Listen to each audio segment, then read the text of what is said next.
இன்னைக்கு இந்த வீடியோவில் மிக அதிரடியான ஒரு ஜோதிட தாள்களையும் மிக மிக முக்கியமான ஒரு ஆன்மீக தாள்களையும் இந்த வீடியோவில் பார்க்க போகிறோம். ஸோ பார்க்கறதுக்கு முன்னாடி எதை பற்றியதை பார்க்க போகிறோங்கிறத இன்ட்ரோவில் ஷேர் பண்ணுறேன். எதை பற்றியதை பார்க்க போகிறோங்கிறத இன்ட்ரோவில் ஃபஸ்ட்டு தெரிஞ்சுக்குங்க. தற்போது 2025 ஆண்டில் ஆங்கில மாதத்தில் 8வது மாதமான ஆகஸ்ட் மாதமானது பிறந்து நடந்துகிட்ருக்கு. இந்த மாதம் ஒரு சாதாரண மாதம் கிடையாது. ஆன்மீக ரீதியாகவும் ஜோதிட ரீதியாகவும் மிகவும் முக்கியமான மாதம் இந்த ஆகஸ்ட் மாதம். ஆகஸ்ட் மாதத்தில் ஆன்மீக ரீதியாக மிக முக்கியமான நாளானது வர இருக்கு. அது என்னைக்குன்னா ஆகஸ்டுடைய 22ஆம் தேதி அன்னைக்கு தமிழ் மாதம் பார்த்தீங்கன்னு வச்சுக்கோங்களேன். 5வது மாதமான ஆவணியுடைய 6ஆம் நாள் கிழமை அன்னைக்கு வெள்ளிக்கிழமை. இந்த நாள் அப்படி என்ன முக்கியமான நாள் அப்படின்னு கேட்குறீங்களா? இந்த நாளில் பார்த்தீங்கன்னு வச்சுக்கோங்களேன், அமாவாசை திதியானது வருது.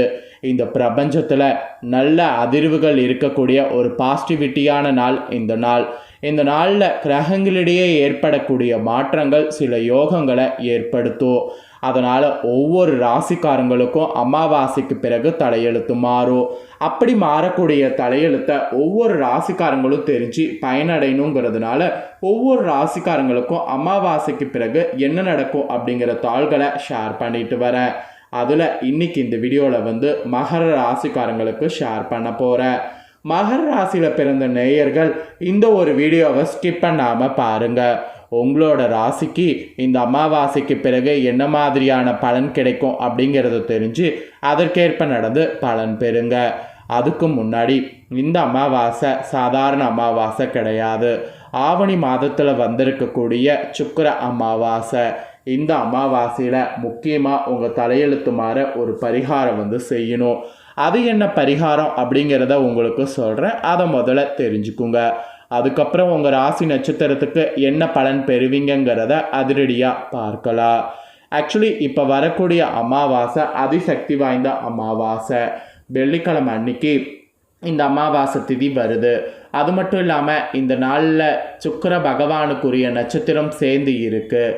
அதனால் இந்த நாள் சாதாரண நாள் கிடையாது. இந்த அமாவாசை திதி ஒரு ரொம்ப சிறப்பான அமாவாசை திதி. இந்த நாளில் நம்ம செய்யக்கூடிய பரிகாரம் நமக்கு பல வருட பிரச்சனைக்கு தீர்வு கொடுக்கும். அதனால் இந்த அமாவாசையை மிஸ் பண்ணக்கூடாது. இந்த அமாவாசை பரிகாரம் கண்டிப்பாக அனைவரும் பண்ணணும். அமாவாசை அன்னைக்கு சூரிய உதயத்திற்கு முன்பு எழுந்து குளிக்க வேண்டும்.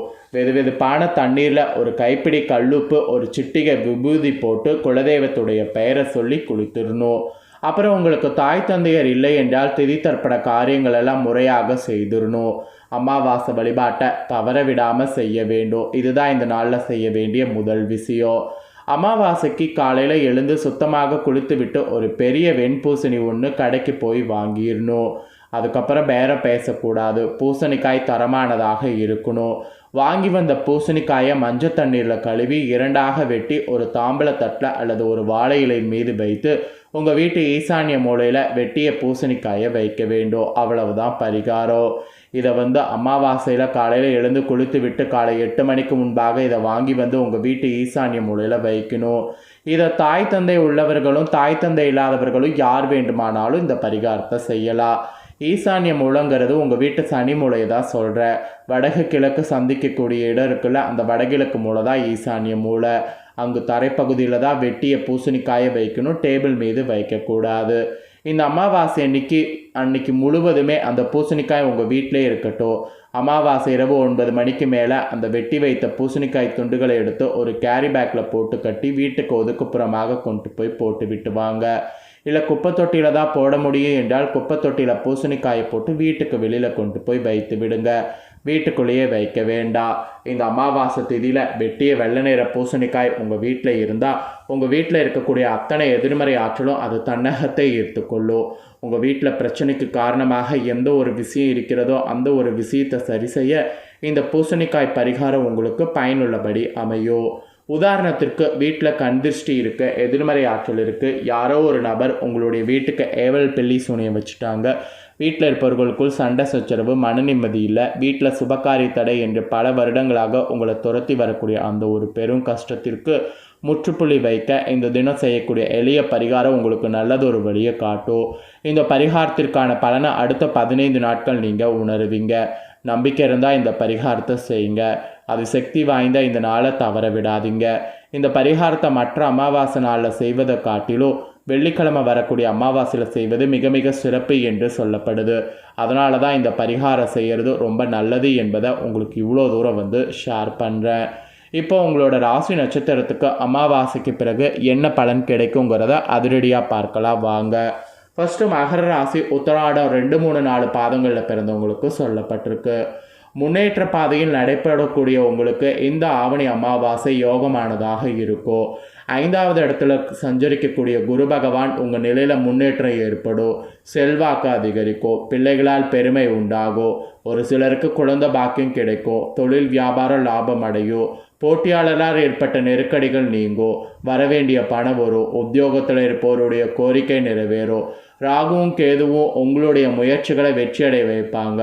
தடைப்பட்ட வேலை விறுவிறுவென நடந்தேறும். வேலை, கல்வி, வியாபாரத்திற்காக வெளிநாடு செல்லக்கூடிய முயற்சி வெற்றியாகும். திருமண வயதினருக்கு வரன் வரும். பாக்கிய லாபஸ்தானங்களுக்கு ஜென்ம ராசிக்கு குருவின் பார்வை உண்டாவதால் தெய்வ வேண்டுதல் நிறைவேறும். ஒரு சிலருக்கு புதிய சொத்து சேரும். அரசியல்வாதிகளுக்கு கூட பதவி, பொறுப்பு என்ற நிலை உயரும்.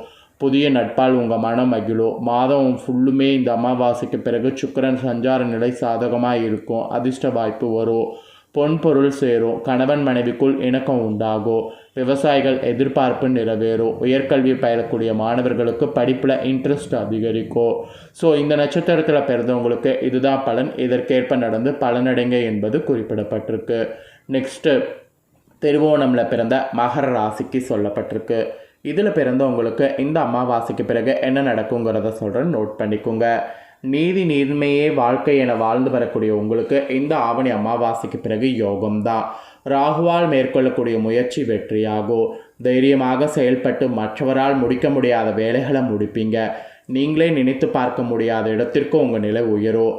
வெளிநாட்டு முயற்சி வெற்றியாகும். ஒரு சிலருக்கு அடிக்கடி விமான பயணம் உண்டாகும். பூர்வ புண்ணிய ஸ்தானமான 5வது இடத்துல சஞ்சரிக்கக்கூடிய குரு பகவான் நீண்ட நாள் கனவை நினைவாக்குவார். பட்டம், பதவி, புகழ் உங்களை தேடி வரும். குடும்பத்தில் மகிழ்ச்சி அதிகரிக்கும். பிள்ளைகளால் பெருமை ஏற்படும். திருமண வயதினருக்கு வரன் வரும். ஒரு சிலருக்கு குழந்தை பாக்கியம் உண்டாகும். அரசியல்வாதிகளுடைய செல்வாக்கு உயரும். பணம் பல வழிகளில் வரும். கோயில் வேண்டுதல் நிறைவேறும்.